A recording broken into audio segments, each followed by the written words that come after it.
Wreck diving is some of my favorite diving, and it's also one of my favorite specialties to teach. So, if you've ever thought about learning to wreck dive, here is what's involved in that specialty class.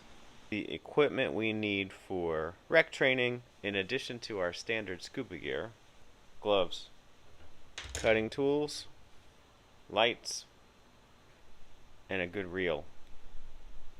After a short e-learning, then we jump right into practical work. We start with some drills on land using our rec reels to learn how to tie it off and follow it inside the shipwreck and retrieve it safely without it entangling and turning into a big mess. Then we jump right into the water and we explore the outside of the wrecks. We look at what are the safe places to potentially penetrate inside of there.